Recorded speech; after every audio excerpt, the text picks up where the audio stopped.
ज्या जॉर्ज पंचमने भारतावर अत्याचार केले, ब्रिटिश जॉर्ज पंचम, त्या जॉर्ज पंचमची रवींद्रनाथ टागोर स्तुती करतायत. आता जनगणवर पण त्याचा आक्षेप आहे. पण त्याकडे त्याला म्हणा बॅनची मागणी कर ना बाबा. आता अति व्हायला लागलं रामगिरीचं. 1911 मध्ये रवींद्रनाथ टागोर यांनी कलकत्त्याला गायलं. 1911 मध्ये देश स्वतंत्र नव्हता. रवींद्रनाथ टागोरांनी कलकत्त्याला गायलं. कोणासमोर गायलंय? जॉर्ज पंचम समोर गायलं. हा जॉर्ज पंचम कोण होता? हा जॉर्ज पंचम ब्रिटिश राजा होता, जो भारतावर अन्याय करीत होता, अत्याचार करीत होता. त्याच्या समोर हे गीत गायलेलं आहे आणि त्याच्या समर्थनार्थ हे गीत गायलेलं आहे. राष्ट्राला संबोधून नाही. पुढे भविष्यामध्ये याचाही संघर्ष करावा लागेल. म्हणून खरं राष्ट्रगीत वंदे मातरम असलं पाहिजे. वंदे मातरम सुजलाम सुफलाम मलयज शीतलाम सस्य श्यामलाम मातरम, हे खरं राष्ट्रगीत आहे. याचं मी विश्लेषण करून थोडक्यात सांगेल आपल्याला, म्हणजे आपल्या लक्षात येईल की आपल्याशी कसा धोका होतो. आजपर्यंत होत आलेला आहे आणि अजूनही होत आहे.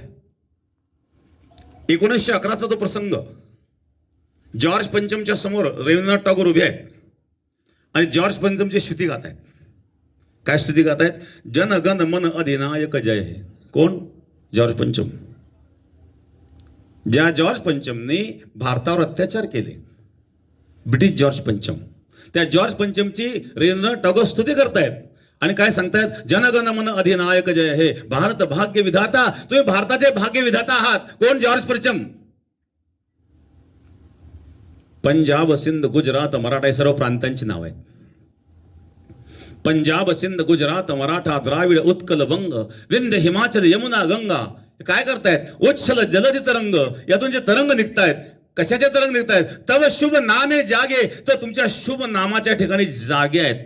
तव शुभ आशिष मागे, तुमच्याकरता भगवंतला आशीर्वाद मागतायत. तव शुभ आशिष मागे गाये तव जय गाथा, तुमची जय जय गाथा गातायत.